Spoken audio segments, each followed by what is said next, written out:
What's up, people? Fluffy Rabbit, GameGrow.com. Chilling here, peeping over some Fear 3 gameplay. Never played Fear 1 or Fear 2.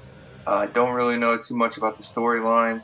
I picked it up as a recommendation from my brother. He's played Fear 1 and 2, and he said it was pretty good.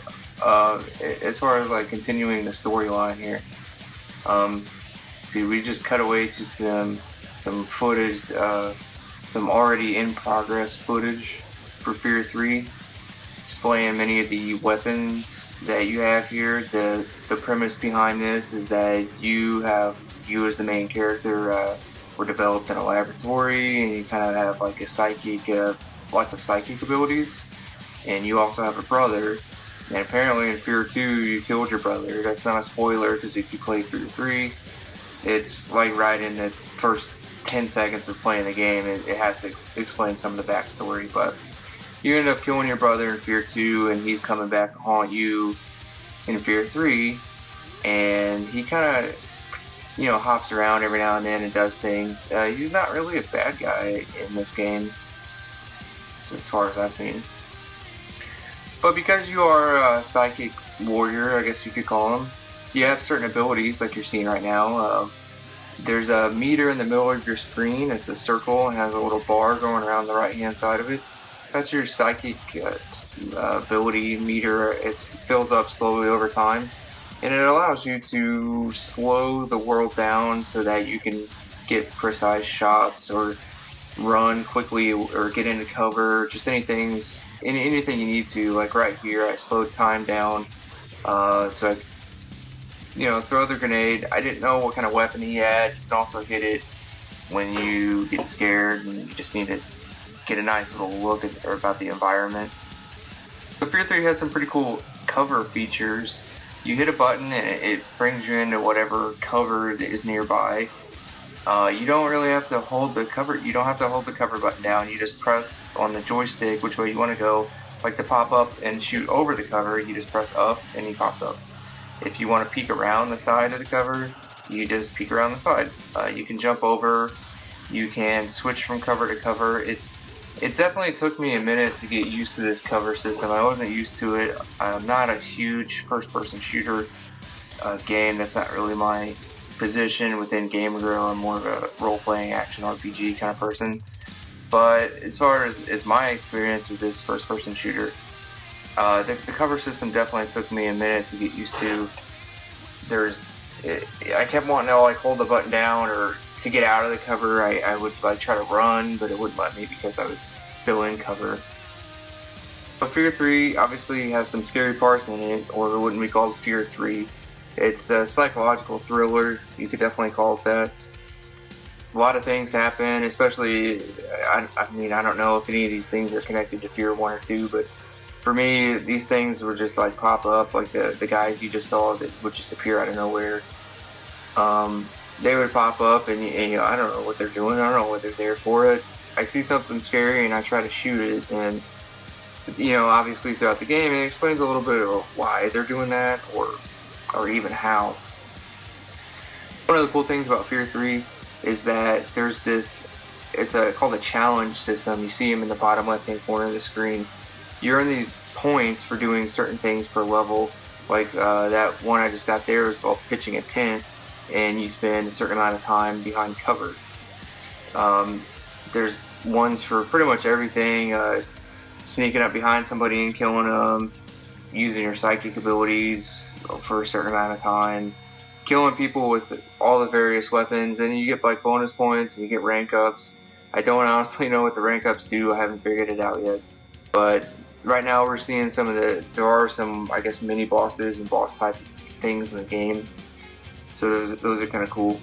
Definitely, I took the hard way in killing that boss. Found out there was a rocket launcher in the building across the street that I could have went over there and killed it with, and instead I just decided to shoot it with my semi-automatic gun.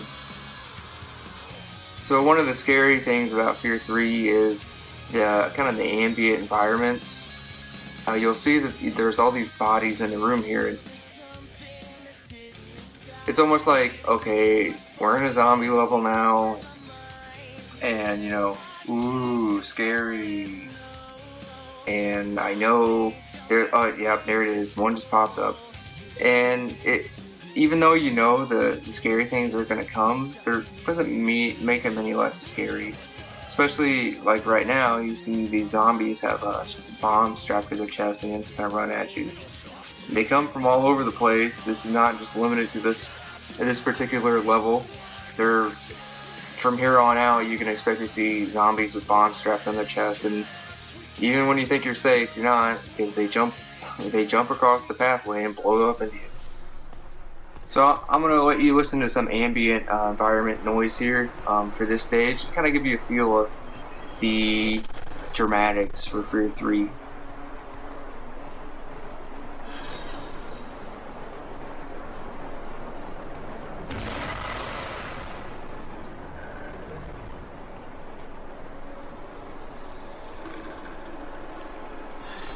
That was kind of creepy right there.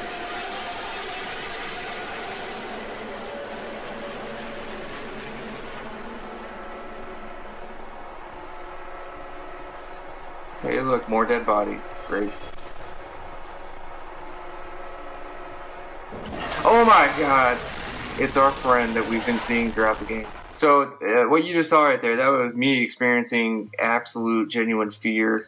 Going through that stage, seeing all the things hanging around in the meat locker. I had a speculation that something was going to be behind that door, but when it popped up, I didn't really have that much time to think. I just started shooting, and that was pretty obvious by the fact that I kept shooting and shooting, even though, according to the game, I couldn't shoot it. Fear 3 does have some multiplayer. I didn't really get into this too much, but I at least wanted to take a shot at it. It took me a second to figure out how this particular game works. You start out as this creature that possesses other people, and you can possess these guys. You become them, and you kill as many people as you can, and the other players. You kill the other players in a match, and when your host dies, you become your little ghost thing again. And if you get killed as a ghost, then all the points that you've collected from killing everything, which is these floating skulls, you lose all those, and the other player can pick it up. In this particular match, it kind of sucks because it's only me and this other guy. If there was more people, then it wouldn't be so polarized. But basically, if you kill the hell out of the other person, and you collect all their souls, then obviously it's going to be, one person is going to be really far in the lead, and the other person is going to be having like 10 points.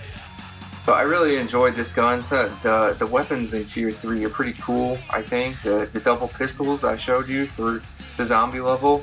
This video really doesn't do those pistols justice. Those are just really neat to play with and shoot, especially when the controller vibrates. It just makes it really feel like the pistols hold a lot of power, and they do.